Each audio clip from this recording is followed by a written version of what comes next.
Good evening students. मेरा नाम पम्मी है, मैं कोलकाता से हूँ और मैं आज अपना फर्स्ट वीडियो अपलोड करने जा रही हूँ स्टूडेंट्स के रिक्वेस्ट पे। तो बेसिकली मेरा ये फर्स्ट वीडियो रहेगा आप लोगों के लिए। वैसे मैं करती नहीं हूँ, ठीक है। स्टूडेंट्स ने कहा कि इस चैप्टर्स को लेकर काफ़ी प्रॉब्लम्स हो रहा है, मैं इसके ऊपर डिस्कस करने वाली हूँ। अदरवाइज क्लास 12 के ICS में बोर्ड में, ठीक है, जो जो इम्पॉर्टेंट चैप्टर्स है मैं वो भी बता दूँगी। प्रेडिक्शन एकदम राइट होगा, आपका 100 में 90% पेपर्स फंसने वाला है। तो आज का मैं शुरू करती हूँ। तो फर्स्ट चैप्टर ये हमारा आएगा, ये एक नाटक है। इस नाटक का नाम है आषाढ़ का एक दिन। ये जो चैप्टर है आषाढ़ का एक दिन, एक नाटक है। नाटक के जो कवि जो राइटर है वो है मोहन राकेश, ठीक है। तो इस नाटक में मोहन राकेश जी ने इस नाटक को बखूबी सजाकर बताया है कि पहले तो आपको ये देखिए कि ये जो चैप्टर का नाम है आषाढ़ का एक दिन, वो क्यों पड़ा। आषाढ़ जो है, आषाढ़ है एक महीने का नाम होता है, जून जुलाई होता है ना, ठीक है ना। तो आषाढ़ से फागुन होता है, हिंदी में आता है आषाढ़। आषाढ़ का जो महीना आता है उसमें बारिशें बहुत कम होती हैं। तो आषाढ़ के महीना में ये यहाँ पर पूरे नाटक में जो जो जब भी कोई घटना हुई है वो आषाढ़ के महीने में ही हुई है, ठीक। तो आषाढ़ के एक दिन पे यहाँ पे कुछ मेन कैरेक्टर्स है, मैं इस बारे में एक्सप्लेन करूंगी। फर्स्ट यहाँ पे जो मुख्य पात्र होगा वो होगा हमारा कालिदास। कालिदास यहाँ पे मुख्य कैरेक्टर है। कालिदास के बाद मल्लिका है, मल्लिका के बाद यहाँ पे अंबिका आएगी, अंबिका के बाद दंतुल है, मातुल है, निक्षेप है, विलोम है, यहाँ पे प्रियंगुमंजरी है। मैं पार्ट बाय पार्ट यहाँ पे सारे कैरेक्टर्स के बारे में डिस्कस करने वाली हूँ। कैरेक्टर डिस्कस करने के बाद फिर मैं नाटक का यहाँ पे 3 अंक है और उसके बाद मैं पहले अंक में आज बताऊंगी, दूसरा अंक मैं आपको नेक्स्ट वीडियो में बताऊंगी, ठीक है। तो आज हमारा आता है ये पहला, ये फर्स्ट कैरेक्टर है, वो है कालिदास। कालिदास या आषाढ़ का एक दिन में कालिदास। कालिदास यहाँ पे दिखाया गया इस नाटक में, जो मोहन राकेश जी ने बखूबी सजा कर दिखाया। जो कालिदास है वो एक उज्जैनी कवि है, ठीक है। और यहाँ पे वो प्रेमिका भी है जो मल्लिका से प्रेम करते हैं, ठीक।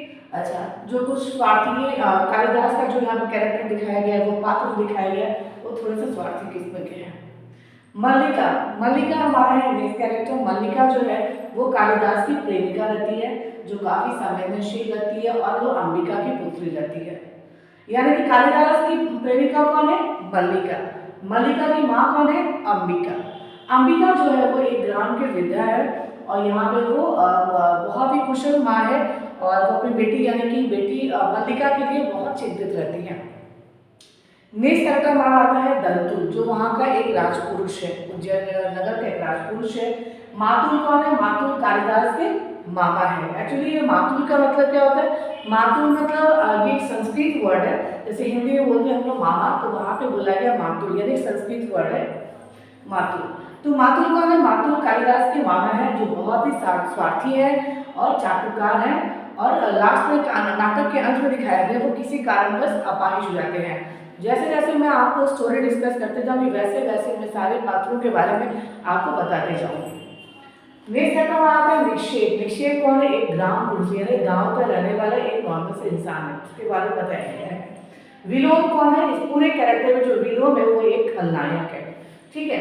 खलनायक मतलब जो मल्लिका को चाहता है, मन ही मन चाहता तो वो बता नहीं पाता है क्योंकि वो कालिदास और मल्लिका के बीच में आना नहीं चाहता है। जबकि उसको पता रहता है कि कालिदास जो मल्लिका से प्रेम करता है, इसलिए क्या रहता है, विलोम जो होता है इन दोनों के बीच में नहीं आता है, लेकिन वो मन ही मन मल्लिका को चाहता है।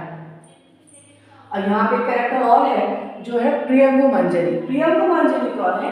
कालिदास की पत्नी है। अब आप सोचेंगे अरे ये कैसा नाटक है, मोहन राकेश जी ने कैसे ही नाटक लिख दिया कि यहाँ पे कालिदास की बीवी जो है वो मल्लिका है और मल्लिका तो फिर शादी तो उसको उससे होना चाहिए था, लेकिन मल्लिका से होता नहीं है और कालिदास शादी कर रहा है प्रियंगुमंजरी से। आखिर पूरे नाटक में कैसा ट्विस्ट है?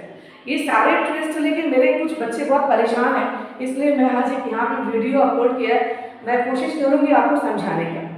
तो स्टार्ट करती हूँ। आज हमारा पहला अंक जाएगा, यानी कि कहानी का यहाँ पे नाटक का ये 3 अंक है। 3 अंक में आज पहला अंक आज हम लोग डिस्कस करने वाले हैं।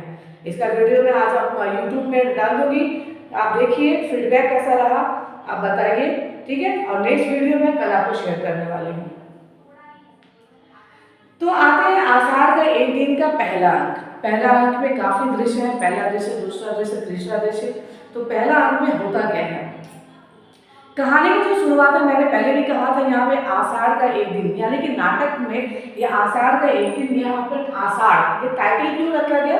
वो आषाढ़ एक महीना होता है, यानी कि इस महीने में बहुत गर्मी पड़ती है। अगर बारिश हो गया तो वो बारिश होती है मूसलाधार बारिश, ठीक है। तो जब जब इस नाटक में कोई भी घटना हुआ है तो वहां पर वो आषाढ़ के महीने में ही हुआ है, ठीक। तो कहानी का जो पहला अंक है, मान लीजिए जैसे नाटक जो होता है, स्टेज लगे हुए, रंगमंच लगा हुआ है, पात्र जैसे हमारा पर्दा उठता है, ठीक उसी तरीके से हमारा नाटक लगा हुआ है, नाटक का स्टेज रंगमंच तैयार है, अब हमारा पर्दा उठ रहा है। जब हमारा पहला पर्दा जब उठता है तो सिनेरियो में यहाँ जो दृश्य है वो क्या दिखाया गया है? दृश्य में दिखाया गया है कि यहाँ पे जो अंबिका है वो एक विधवा स्त्री है, उसके पति मर चुके हैं, और अंबिका की एक ही पुत्री है, वो है मल्लिका। तो अंबिका मल्लिका के साथ घर पे रहती है। तो दृश्य में पहला सिनेरियो उठाया, पहला सिनेरियो में क्या दृश्य में क्या दिखाया गया? पर्दा हटा, अंबिका जो है वो एक रसोई घर में चूल्हे के पास बैठी हुई है और वो धान फटक रही है, धान फटक रही है, और वहां पे चूल्हे के ऊपर एक दूध गर्म हो रहा है। ये है पहला दृश्य। और ये दृश्य के साथ ये भी दिखाया गया है, अचानक मल्लिका बाहर की तरफ दौड़ते हुए घर पे आती है, आंगन में रुक जाती है, अब बताती है, माँ देखो बहुत वर्षा हो रही है। ये कितनी अच्छी वर्षा हो रही है, यानी कि ये जो वर्षा हो रही है ये कौन सा महीना था? आषाढ़ का महीना था। क्लियर है?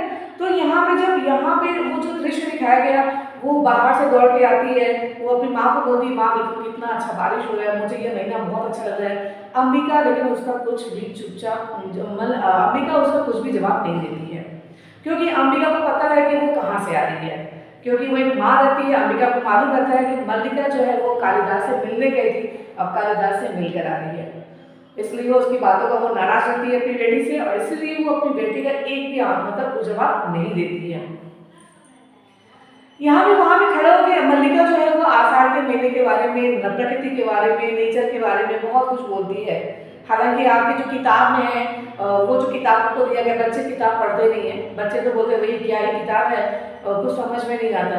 तो मैंने कोशिश किया कि मैं जितने शॉर्ट में आपको समझा सकूं, यानी कि एग्जामिनेशन से पहले जो बच्चे सुनना चाहते हैं मैंने वही बताया है, मेन टॉपिक्स को मैंने पकड़ा है। तो यहाँ पर मल्लिका जो है वो बताती है कि प्रकृति के बारे में, लेकिन अंबिका बिल्कुल पसंद नहीं करती है, और अंबिका को बोलती है, काम करो, तुम पूरी तरह से गीली हो गई हो, तुम्हारे वस्त्र पूरे भीग चुके हैं, तुम आओ और कपड़े बदल लो, कपड़े यहाँ रखे हुए हैं। मल्लिका आती है और अपने कपड़े को बदलती है, कपड़े बदल कर जब आती है वो अंबिका के पास आके बैठ जाती है। वो तरह तरह की बातें करती रहती है, लेकिन अंबिका एक भी जवाब नहीं देती है। तो वो मल्लिका बोलती, क्या हुआ माँ, तुम मुझसे नाराज हो, तुम मेरे किसी भी बातों का जवाब क्यों नहीं दे रही हो?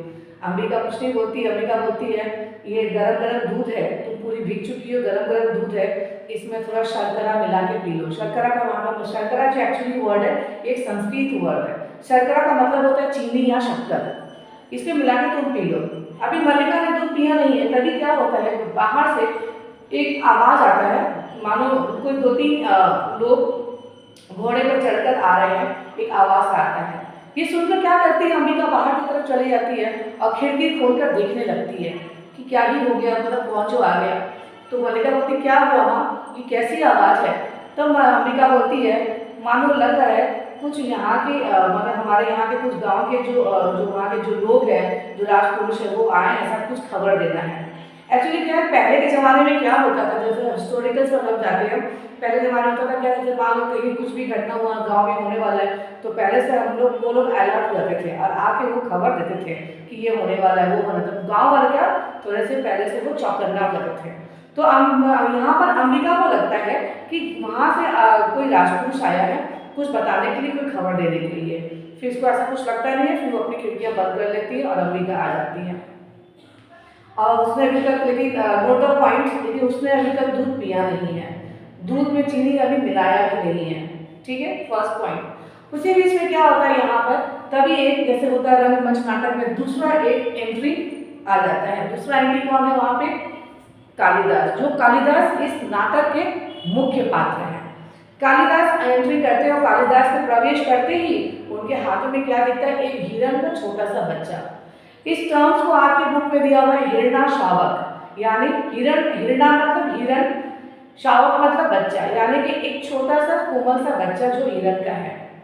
ठीक है, तो कालिदास के जो हाथ में वो हिरण का छोटा सा बच्चा रहता है जो पूरी तरह से खून से लथपथ रहता है, उसको लेके वो आते हैं कालिदास, मल्लिका को बोलते हैं इसे हटाओ, मुझे इसको रखना है। मल्लिका उसे देखती है और वो भी खड़ी हो जाती है। कालिदास जी का बोलते हैं देखो मल्लिका ये खून से पूरा लथपथ हो चुका है, तो मल्लिका जाती है, रुई लाती है, लेकर आती है, उसे खूनों को वो पोंछती है। तब मल्लिका, यहाँ पे कालिदास का एक टर्म से जो लाइनिंग्स है आपके वो लाइनिंग्स में आ सकते हैं। कालिदास जी बोलते हैं तुम्हारे हाथों का ये कोमल स्पर्श उसको जल्दी ठीक कर देगा, यानी कि हिरण के बच्चों को वो ठीक कर देगा। ये सुनकर अंबिका वहां पे देखती है जो उसे कालिदास को बिल्कुल पसंद नहीं करती है। ठीक है, वो तो पहले से पसंद नहीं करती थी। तो अंबिका मन ही मन बोलती है देखो यहाँ पे तो इस बिस्तर में हम लोग सोते हैं और ये कालिदास लाके इसको यहाँ पे सुला दिया, इस बच्चे को, हिरण के बच्चे को। और उसके बाद वो कुछ देखती है अंबिका पर, कुछ बोलती नहीं है, मन ही मन गुस्सा हो जाती है। और यहाँ पे वो मल्लिका को बोलता है कालिदास एक काम करो, अगर कुछ है तो उसको थोड़ा खिला ले, कुछ दूध है तो थोड़ा दे दो उसको। मल्लिका क्या करती है, वही दूध लेकर आती है जो अंबिका ने मल्लिका को पीने के लिए दिया था, गरम गरम दूध, अभी शर्करा मिलाया नहीं गया है। मल्लिका क्या करती है, कटोरी में दूध लेकर आती है और वहां पर रखती है और बोलती है ये रहा गरम गरम दूध। वो जैसे ही अभी हिरण के बच्चे को मुंह में दूध देने के लिए जाता है, अंबिका का वहां पे फिर से एक लाइनिंग आता है, ये दूध इंसान, ये जो बिस्तर लगा हुआ है ये इंसानों के लिए है और ये दूध मैंने मल्लिका को दिए थे। इस बात को सुन के वहां पे कालिदास थोड़ा सा वो गुस्सा हो जाते हैं और वो क्या करते हैं, वहां से मतलब जाने की तैयारी करते हैं, उठा के निकलते ही रहते हैं। उसमें एक कैरेक्टर आता है, तभी बीच में यहाँ पे एंट्री होता है विलोम का। विलोम कौन है, विलोम यहाँ पे इस नाटक का खलनायक है। खलनायक कैसे बोलेंगे, वो मल्लिका को चाहता है, प्रेम करता है, लेकिन वो बोलता नहीं है कि मल्लिका को उससे प्रेम करता है, क्योंकि वो कालिदास और मल्लिका के बीच में आना नहीं चाहता था। तो विलोम यहाँ पे एंट्री, विलोम नहीं आता है, सॉरी, दंतुल आ जाता है, दंतुल आ जाता है जो राजपुरुष होता है। दंतुल आके बोलता है अरे ये जो हिरण का बच्चा है वो तो मेरा है। तो कालिदास ने कहा कि कालिदास समझ जाता है कि भाई वो जो दंतुल है वो तो हमारे राज्य का नहीं है, किसी दूसरे राज्य का है। तो वो बोलते हैं कि देखो, कालिदास बोलते हैं देखो मारने वाला से ज़्यादा अच्छा बचाने वाला होता है। तो वो क्या करता है, कालिदास बोलता है हिरण के बच्चे को मैंने बचाया है, मैं तुम्हें ये नहीं दूंगा दंतुल।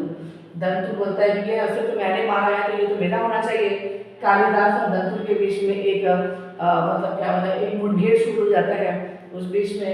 तो मल्लिका बोलती है देखो दंतुल ज़्यादा जिद मत करो, ये कालिदास का है, इसे मिलना चाहिए। और दूसरे में क्या करता है कालिदास, एक तो पहला गुस्सा रहता है अंबिका के ऊपर जो वहाँ उसको बैठे मल्लिका की माँ जो पसंद तो करती नहीं और बोले जा रही है, वो चीज़ बोल ही नहीं पाता है।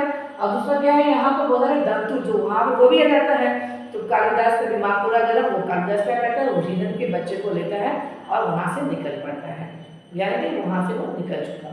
तब यहाँ पे दंतुल रहता है। तो मल्लिका बोलती है दंतुल को तुमको पता नहीं है तुम किससे बात कर रहे हो।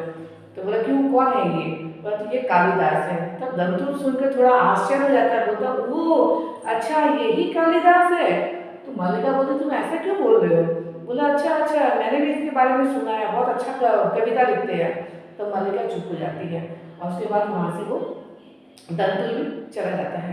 तो पूरे सिनेरियो में स्टेज में भी कौन कौन है, अंबिका है और मल्लिका है। ठीक है, पहला एंट्री हुआ कालिदास का, वो चला गया, उसकी बातें खत्म हो गई। दूसरा एंट्री होता है दंतुल का, राजपुरुष दूसरे राज का रहता है, वो हिरण के बच्चे को मारता है, बोल के अपना अधिकार जमाने आता है, वो भी चला गया। अब तीसरा एंट्री होता है मातुल का। मातुल कौन रहता है, मातुल कालिदास के मामा रहते हैं। वो आते हैं और बोलते हैं अरे मल्लिका तुमने कुछ सुना है? मल्लिका बोलती नहीं तो क्या सुना? बोला तुमको पता नहीं, इतना अच्छा खुशखबरी है। बोला क्यों, क्या हो गया? बोला उज्जैन के जो राजा हैं वो कालिदास को बुलाए हैं अपने पास। उनका मैंने कालिदास की जो लिखी हुई लेखनी जो कविता है उज्जैन के राजा को बहुत पसंद आ गई है। ये सुनकर मल्लिका खुशी से उछलने लगती है, वो बहुत खुश हो जाती है। चलो अच्छा हुआ। क्यों अच्छा हुआ, कारण क्या था? जो कालिदास था वो जो अपने मामा मातुल के पास रहता तो जरूर था, पर वो कुछ काम नहीं करता था, यानी कि देखा जाए आपके शब्दों में बेरोजगार बोला जाता है। ठीक है ना। तो वो बेरोजगार था, पसंद करता नहीं था, सारा दिन यहाँ इस गांव से उस गांव में घूमता था। अब कोई भी चाहेगा, अब कोई भी मतलब अगर किसी लड़के को अगर नौकरी मिल जाए अगर, तो वो क्या है, वो सेटल होने का सोचेगा, ठीक है ना। ठीक उसी तरीके से जैसे ही मल्लिका सुनती है कि अरे अब तो मतलब उसको उज्जैन से राजा ने बुलाया है कवि के रूप में, यानी कि उसकी अब वहाँ पे उसका जो नौकरी है वो उज्जैन चला जाएगा, उसकी नौकरी निश्चित है। ये सुनकर मल्लिका बहुत खुश हो जाती है, तो बोलती है तो बहुत अच्छा बात है। मातु बोलता है अरे लेकिन बोले क्या, वो जो मल्लिका वो जो है कालिदास मेरी बात को समझ नहीं रहा है। बोले क्यों? बोले कालिदास जाने को तैयार नहीं है। तो वो मातु बोलता है मल्लिका से तुम एक काम करो, तुम कालिदास को समझाओ कि वो उज्जैन जाए। तो बोलता ठीक है हम कोशिश करते हैं। और फिर क्या करती है मल्लिका, कालिदास को समझाती है कि तुम्हारा उज्जैन के जो राजा है उनको बुलाए, तुम वहाँ से जाओ, तुम्हारा अच्छा होगा, अगर वहाँ पर तुम जाओगे तुम्हारी नौकरी लग जाएगी, तब तो हम लोग अपना शादी कर पाएंगे, आगे बढ़ पाएंगे, वगैरह वगैरह, जैसे एक प्रेमिका अपने प्रेमी को समझाती है।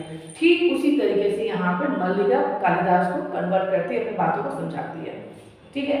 और समझाने के बाद कालिदास यहाँ पे किसी तरह से वो मल्लिका के समझाने पर वो राजी हो जाते हैं, और कालिदास क्या करता है उज्जैन जाने के लिए तैयार हो जाता है। और यहाँ पे पहला दृश्य में इतना ही दिखाया गया है कि इतने सारे जो पात्र हैं जो बारी बारी आते हैं, और अंत में मातुल के कहने पर मल्लिका कालिदास को समझाती है और कालिदास उज्जैन के लिए रवाना हो गए हैं। ये हो गया आपका पहला दृश्य, सिनारियो, फर्स्ट दृश्य, पर्दा गिरा, दृश्य खत्म, ठीक। अब मैं आपको ये बताऊंगी कि ये वीडियो जो है मैं आपको ये आज अपलोड कर दे रही हूँ। इसका जो दूसरा दृश्य है मैं कल दिखा दे रही हूँ आपको। यहाँ पे लाइक एंड सब्सक्राइब कीजिएगा।